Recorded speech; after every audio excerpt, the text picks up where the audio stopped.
There are reports of chemical weapons once again being deployed in Syria. In this particular case, it's barrels of chlorine gas, allegedly, we don't know for sure, being dropped from helicopters and a number of civilians being affected by it. A spokesman for Syria's civil defense told Reuters that 33 people, mostly women and children, were affected by the gas in Saraqib. A video was also released by an international independent rescue organization showing the alleged aftermath of this attack. And here is that video.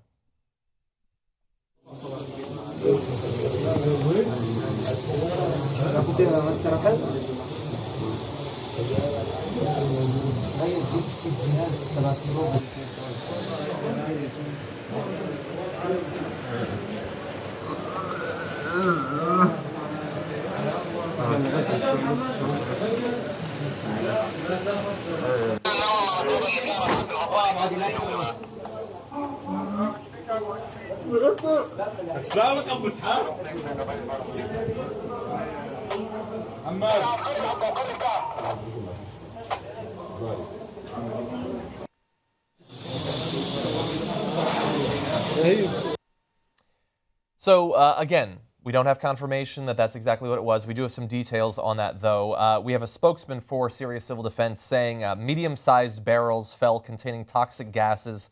The Syrian civil defense was not able to determine the type of the gas.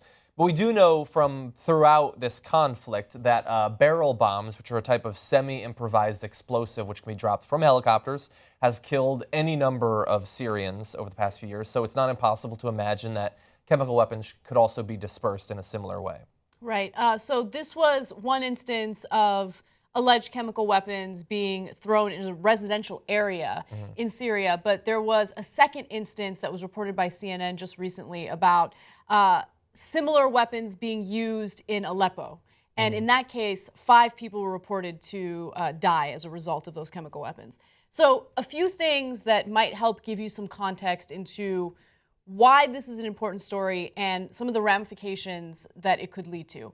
First of all, the initial attack, alleged chlorine attack, happened in the same area where a Russian helicopter was shot down. Okay, so understand that Russia is allies with Bashar al-Assad and his regime. And if that was the area that shot down a Russian helicopter, it isn't crazy to think that there would be this type of retaliation against those living in that area. That's not to say that those living in that area are part of the rebel regime or the rebels that are going after Bashar al-Assad, but it's still important to understand like the dynamics of all of this and how it could play a role in, you know, how Russia would react after the helicopter gets shot down. Another thing to take into consideration is Russia's the one that brokered, or Russia's the country that brokered the deal between the United States and Syria in regard to the chemical weapons issue. Remember, Obama had drawn a line at chemical weapons, and he said, as soon as Syria uses any type of chemical weapons, you know, we are going to get involved. It wasn't clear how he'd get involved. Would it be airstrikes? Would it be ground troops? Who knows? But Russia got involved, and he's like, and they said, no, you know what? We are going to work out a deal, and Assad will no longer use chemical weapons. And if it's proven that Assad was using chemical weapons in this case, what could that mean in terms of U.S. involvement? Yeah, that's actually the thing that makes me question the willingness of Russia to condone or to even provide any cover whatsoever for the use of chemical weapons, is if Obama and the U.S., by virtue of that, is on the record as saying that is the thing that will trigger this, even if traditional weapons kill far more people, or at least so far have in this conflict, then I don't know why they would be willing to risk the possibility of more involvement by the U.S. I think it's more likely that it's increasing desperation on the part of the Assad regime, the semi-independent operation of military commanders in different parts of the country. And by the way, of course, we have to acknowledge that this isn't the only thing that's killing civilians. I read reports very recently about regular artillery shelling by some of the rebel groups that killed a bunch of civilians. And I believe that was actually in Aleppo as well. But we do have information about the Russian helicopter you were talking about. Russia's defense ministry said a Russian helicopter was shot down again near Saraqib during the day on Monday, killing all 5 people on board, and the biggest officially acknowledged loss of life for Russian forces since they started operations in Syria. We do want to give you a little bit more information about chlorine gas, though, because it's not a weapon that I think we hear too much about when we hear about chemical weapons, but it is potentially fatal, as you indicated earlier. The signs of acute chlorine gas poisoning are primarily respiratory and include difficulty breathing and cough. There will generally be sneezing, nose irritation, and throat irritation. There may also be skin irritation or chemical burns, and eye irritation or conjunctivitis. A person with chlorine gas poisoning may also have nausea, vomiting, or a headache. That is at low doses.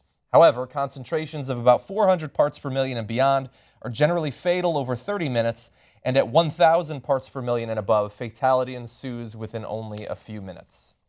Jeez. And these are the sorts of weapons that we don't want being used in residential areas, of course. I mean, the barrel bombs in general they're as far as you can get from smart weapons, which all too often kill civilians on their own. But the willingness of Assad's regime and also many of the rebel groups and the third parties operating in that region to indiscriminately kill civilians is part of what makes this this conflict one of the worst going on in the world right now. Absolutely. It's been going on for 5 years now with no end in sight.